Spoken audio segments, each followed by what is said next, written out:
Yes, sir. All right, thank you. So, good evening, everyone. In the last class, I was discussing about this age, Renaissance age, the age of religious reformation, the reign of Queen Elizabeth I, then James the First, then Charles the First, and how um, this Caroline era actually abruptly ends with the execution of Charles the First, the monarch, and Oliver Cromwell all of a sudden become a Lord Protectorate. So he was a Puritan, and apart from Puritan, he got the support from Anglicans and Catholics also to overthrow the monarchy. But then this doesn't last for too long. And you see that once Oliver Cromwell is dead, again the English throne wants the son of Charles the First, and hence the Restoration era begins. But I was teaching you about this religious reformation. While I was teaching you this, I told you that besides Anglicanism as a major, religion that has evolved in that time during the time of religious reformation, we have had this Puritanism also, okay, growing side by side. Now, because I have also told you that because of the fear of religious persecution, these Puritans started to flee to other countries, especially, initially they started to go to Holland and later on to the New England, the modern day America. So because this religious reformation, the 16th century is very much associated with this rise of New England or America or the making of America, that's why I'm discussing it right now because I have told you that once I will be done with this British history, I will be beginning with American history. But I thought because I'm already teaching you this Renaissance age, and this is a time when you can trace the birth of America. So it is the right time to discuss about the history of America, at least the initial point, how America came into existence. So I have told you, in the last class that it was, first of all, it was Christopher Columbus who actually found out this piece of land, America. Apart from this, he also um, founded this Bahama Island. So this Renaissance was also the age of exploration and discoveries. You will see that Amerigo Vespucci, he later on, reached this New England, but then even before him, Vasco da Gama actually in 1492 explored the piece of land. And other colonizers were also in that run, in that race. Apart from Britain, there were Portugal, Spain, Netherlands, they were the colonizer at that time. So the New England actually refers to the group of 6 states that together comprise the northeast region of the United States. Who are these? 6 states: Massachusetts, then Maine, Connecticut, Rhode Island, New Hampshire, and Vermont. During the age of exploration, a large-scale European colonization of the Americas took place between about 1492 to 1800. Okay. So it was not that British, monarchy or the British colonizer all of a sudden came to America and they made it colony. No, there was this rivalry going on between them and other colonizers such as Portugal, Spain, and then Netherlands. Okay. Yeah, good afternoon. So the thing is that, there was this race going on in between these colonizers. And the Spanish Armada, which, defeat of the Spanish Armada in 1588 plays a very important role.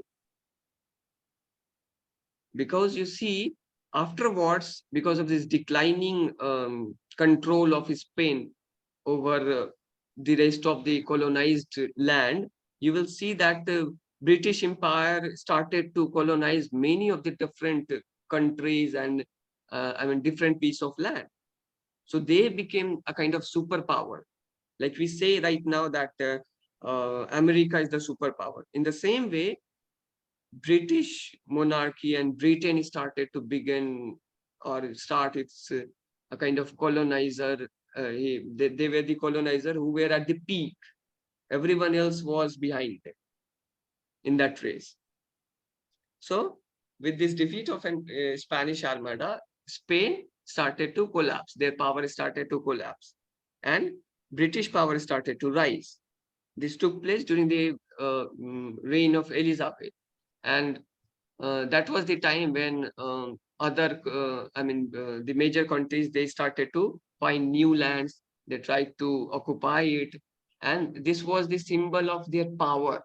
Later on, they think that if I have colonized more land, then I am more powerful, and that's how the colonization started during 16th century. Okay.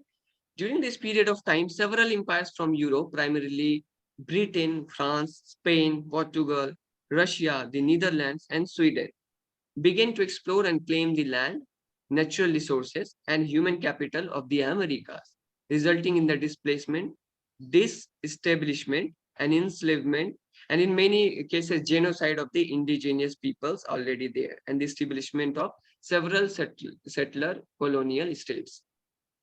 So see, this is what happening during the 16th century. Now, it was not that America was a kind of vacant piece of land having nothing or no inhabitant whatsoever. This was not the case. When these colonizers, Spain, France, Britain, Portugal, they arrived there, the land was already occupied by the Indians, not Indians in our sense. They are called Red Indians. Okay, they are called Red Indians, not the Indians that we are. Those are other kind of breed or race. Okay, they are called Red Indians. So it was occupied by that tribal kind of people.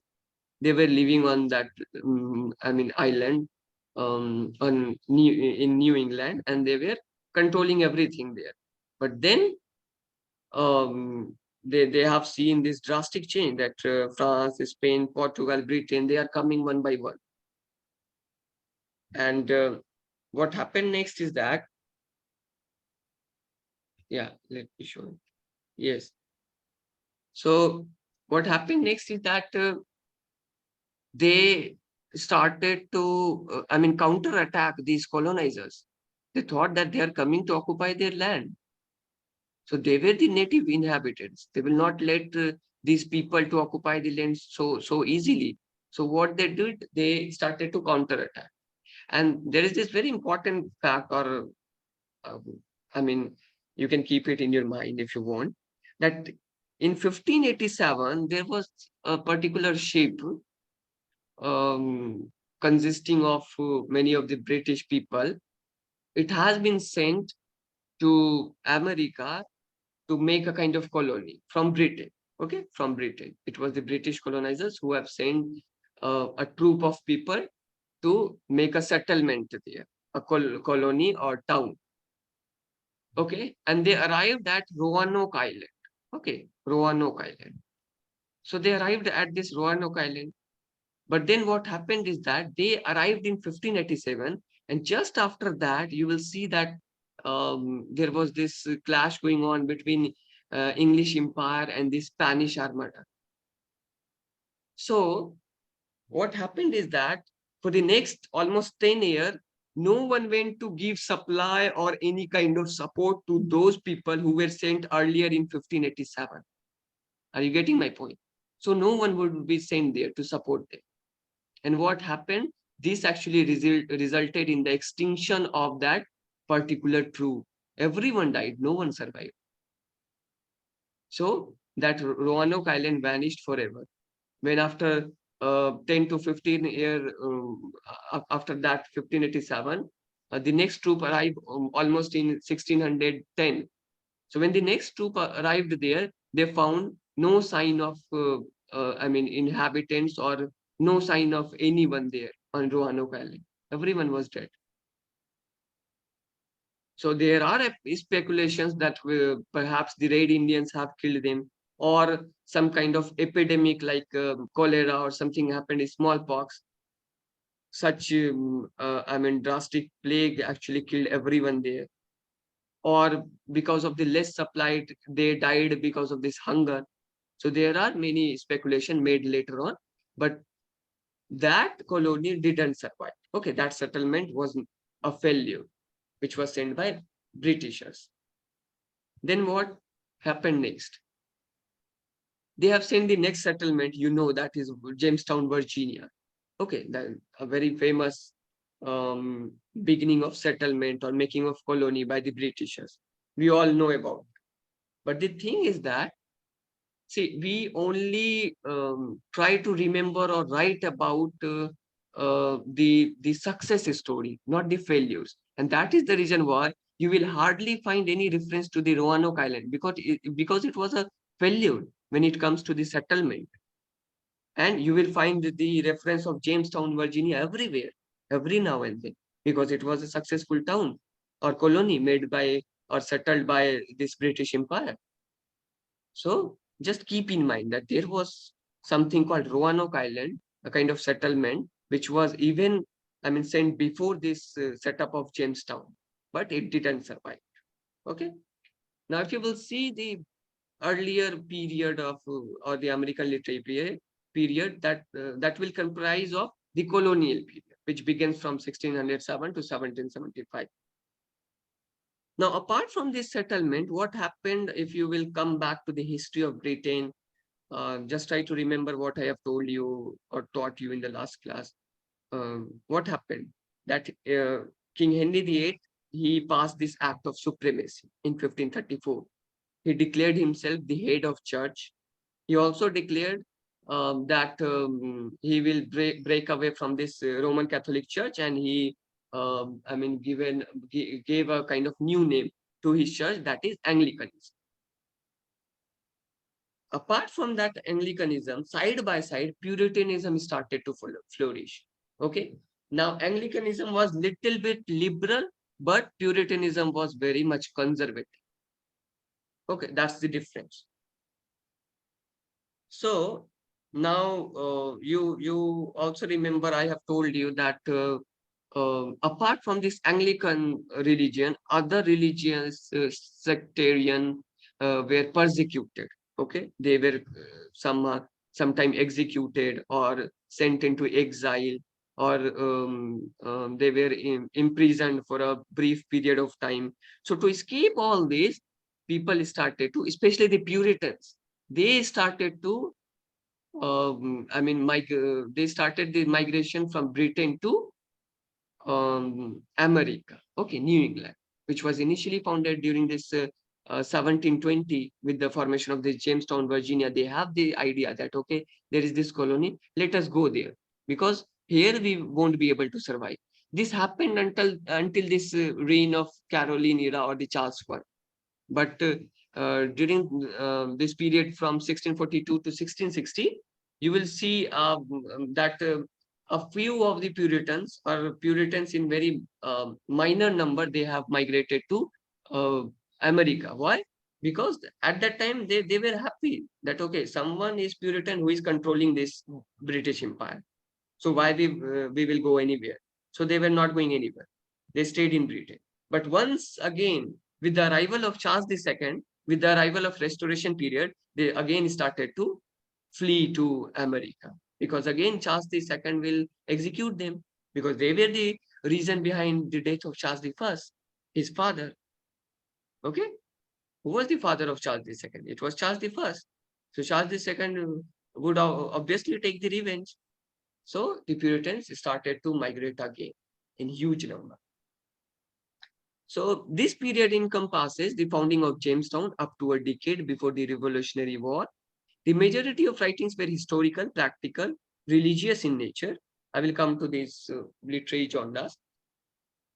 Some writers do not miss from this period include Phyllis Whitley, Cotton Mather, William Bradford. William Bradford, Cotton Mather, they were the historians. Okay. So the different genres that were there during this colonial period were diary, autobiography, religious, writings, historical writings, okay, chronological studies. So these were the important prevalent genre during this colonial period.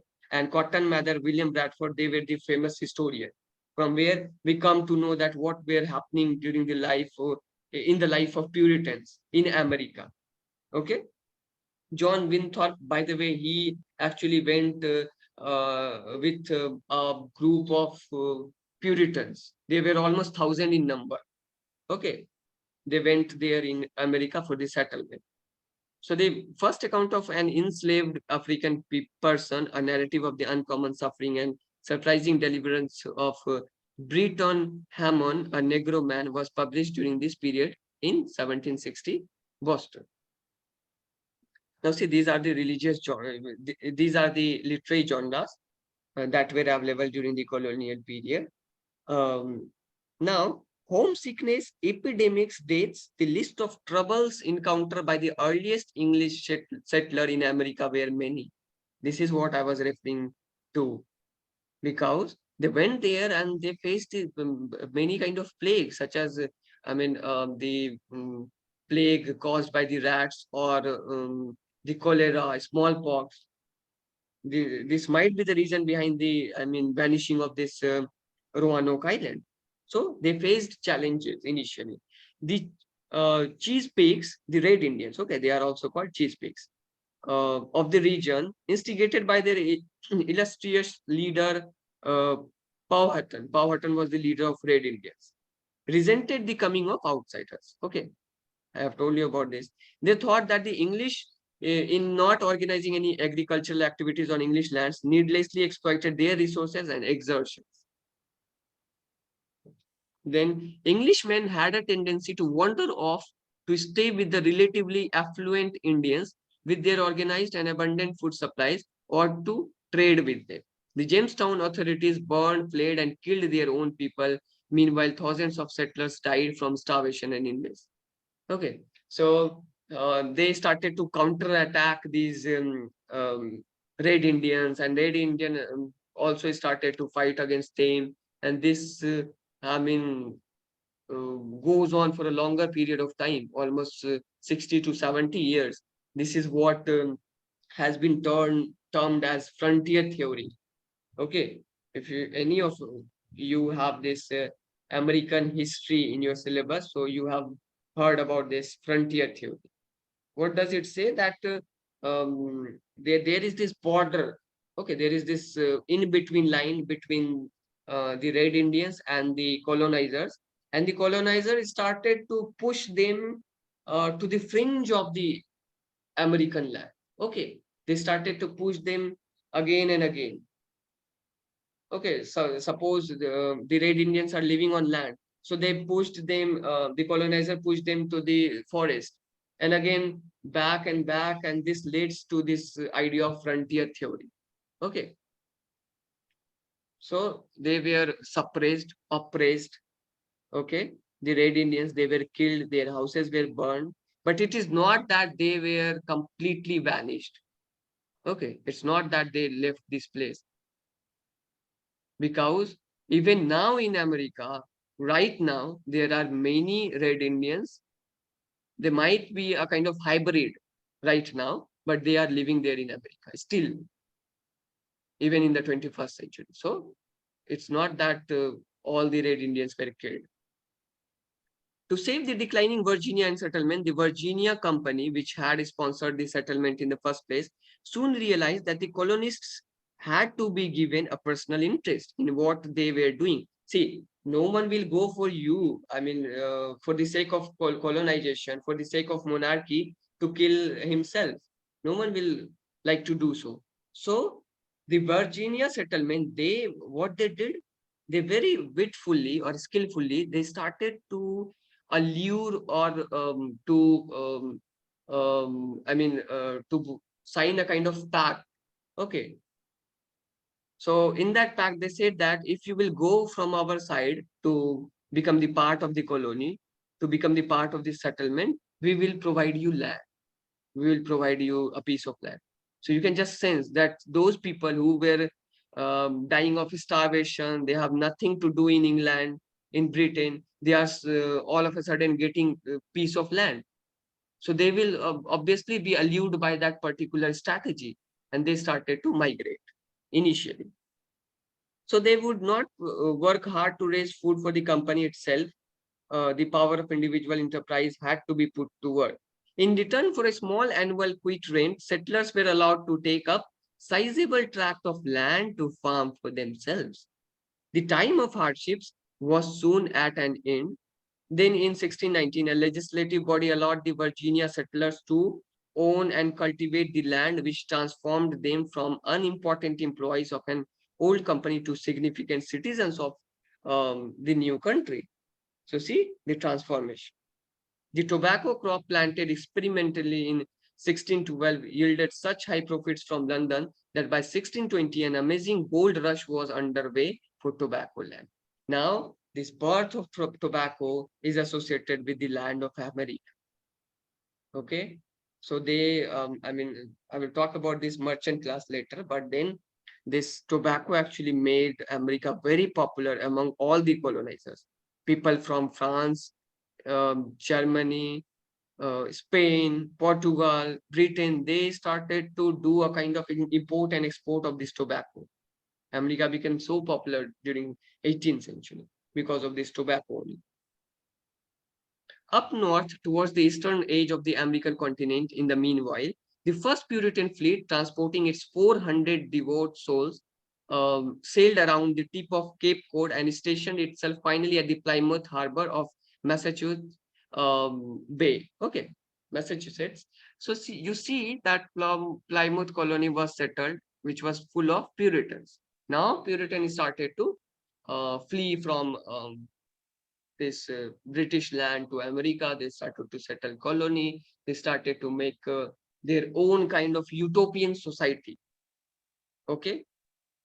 The first settler who came to Massachusetts, thus in 1620, to found a dedicated community where the Puritan Pilgrims, fleeing from the hardened depravities of the old world to the new world, they established their homesteads in an obscure stretch close to Plymouth. 10 years later came the great Puritan migration from England, followed by an astonishingly numerous rabble bringing thousands of settlers, the largest single expedition of English people in the 17th century. Puritan settlements sprang up at Dorchester, Boston, Watertown, Roxbury, Mystic, and Lynn. These are a part of settlements, okay, where Puritans started to live. So you can just see that most of them were Puritans, and it was a kind of land dominated by Puritans self. Okay, so first it was a piece of land which was dominated by British Empire. They were the colonizers. They have, somehow managed to make the other competitors go away from this America, and the major religions sect which were there on this land were Puritans. Now, I have told you that Puritans were very conservative. Okay, so they believe in the oneness of God. They believe in this idea that you have to be spiritually awakened every time. Okay, leave this materialistic pleasure. You have nothing to do with this materialistic pleasure, and with that, they have came up with this idea of Puritan utopian community. Okay, Puritan utopian community. John Winthrop was the man behind this Puritan utopian community. Now, what does that community try to do? They said that we will make different villages or towns or settlements. We will live there, suppose in numbers not much than 50 or 100. Okay, so one village will comprise of 100 people. Then next village will comprise of 100 people. All the 100 people would have a kind of access to a particular piece of land. Okay, it won't be a private land, but it would be a kind of general or public land. Everyone will go there for farming, and everyone will cultivate, and everyone will get equal amount of food. This was the idea of Puritan utopian community, which initially was very much successful also. They used to sit there in a kind of meeting where you can talk about religion, they will preach you, they will teach you about these religious sentiments of the Puritans, okay, where the older people will tell you that everyone is a kind of sinner, but something happens in our life which somehow mold us or shape us or make us turn towards religion. We are all sinners, but something happens and this actually lead us towards the path of religion. Now, um, yeah, these things about Roman Catholic Church, I have told you this. By 1620, the Puritans had moved the Church of England a long way towards their way of thinking, but then a startling reversal occurred. The new King Charles I, working with those who disagreed with the Puritans, initiated a determined counteroffensive. First, the Anglicans, supported by the monarch, managed to maintain the episcopal system. Second, they sustained the existing infrastructure for devotional services, elegant attire for the priest, glorious objects of gold, and colored glass in use during worship. The altar itself treated as a site of almost miraculous significance. These are the things, I mean, which were very much prevailing, a kind of lavish life that was prevailing in England. So I'm coming again back to this reign of Charles I. These are the things you can read. I have already told you about these things. Okay. Now, when Puritan John Winthrop led the Great Puritan migration from England to Massachusetts Bay Colony in 1630, it was in pursuit of a utopian goal. This utopian community I was talking about, to found in the New World a utopia that would serve an example to the Old World. There was much talk among the Puritans that they should Christianize the Indians, the Red Indians, okay? And small groups of praying Indians were eventually formed into villages, sorry, nearby. But unlike the Spanish who came before them, see, Spanish were already there, even before the coming of British Empire. So the Spanish who came before them, the Puritans did not bring with them great armies of missionaries to spread out among the Indians, but only enough ministers to meet the Puritans' own needs. The authorities of Massachusetts Bay Colony declared that the Indians in their region were subject to the laws of the colony and tried to control their moral behavior. Okay, this is how they came up with this idea of conversion and all. Okay, evangelical mission. They started to convert these Red Indians into Puritanism, but still many of them didn't convert themselves. This, however, quickly brought them into conflict with the Pequots. They are another kind of tribe.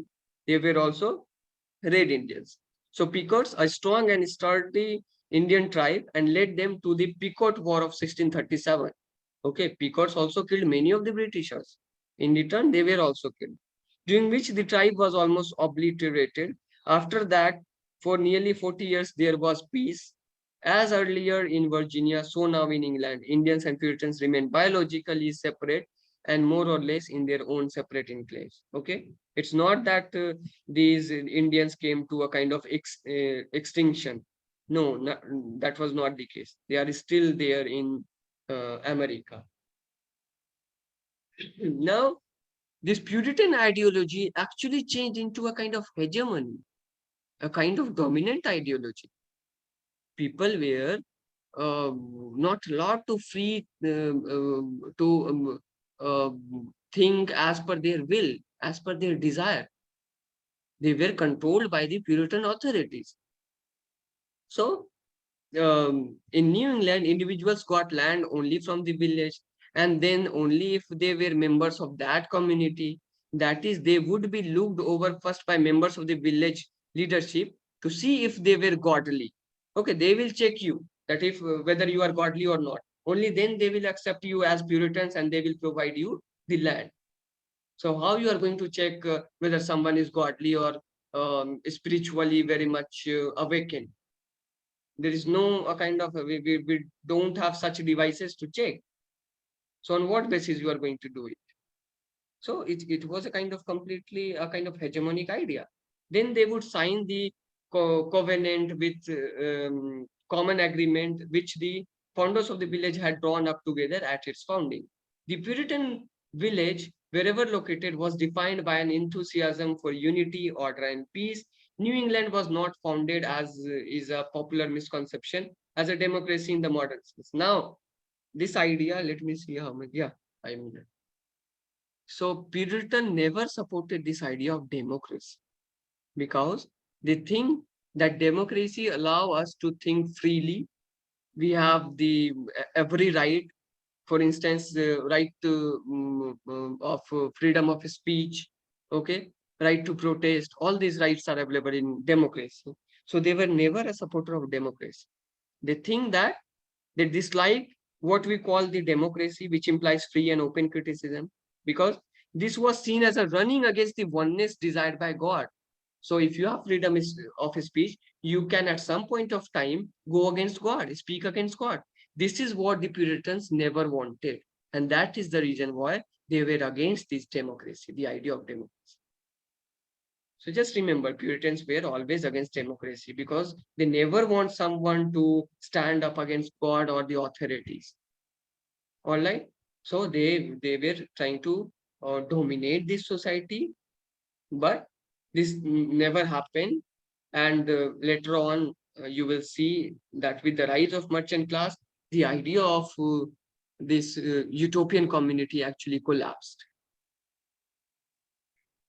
Okay. So how does it collapse? There was this rise of merchant class during the 17th century. Okay, the Puritans merchant, they were taught, they were preached by these the leader of their society. They used to go for the farmland. Okay, they were the farmers. They cultivate what they sow. Okay, this was the condition of America. But later on, these British merchant class, they went there, they found out that the Puritans or the settlers there in America, they are doing this farming of tobacco. So they become very much interested in this, I mean, this new kind of trade of tobacco. Now, they again try to allure these Puritan community, okay, the people who were there in the community. They said that we will do the import and export of tobacco. We will become rich. You will have your own land, own home, everything of your own. Why you are wasting your time in this utopian community kind of idea? Okay, if you have the chance to make your own property, to gain property or land as much as possible, why you are going with this idea of Puritan utopian community? Come with us. And that's how this rise of this new Puritan or the merchant class in America became the cause of erosion or the collapse of this Puritan utopian community, because they started to trade, they started to import and export, they started to run after money. And once you start to run after money or towards this materialistic pleasure, the whole idea of religion and faith collapsed automatically inside you. Okay, this is what happened in the case of Puritans. Okay, and then onwards in the successive lecture I will also talk about those things, that there was this very much growing the nationalism, the idea of nationalism started to grow in these Puritans and the other settlers who were there in America. This leads to the Great War of Independence, and finally America got its freedom in 1783 from these British colonizers. So that is the beginning of American American settlement, the rise of Puritan class, okay, the idea of Puritan utopian community and how it collapsed. Okay. Now, this much I wanted to talk in this lecture. Now, I would like to inform you all that perhaps I won't be available for the next week because um, I have been shortlisted for PhD at EFLU as well as Tejpur University. But I will be going obviously for English and Foreign Languages University, Hyderabad. So I have a kind of hectic schedule next week. I have to deregister myself from the university where I am already enrolled, and then I have to go for EFLU. So if I will be able to take class, I will let you know. And also, perhaps I will also play with this schedule. So don't worry about that. Thank you, everyone.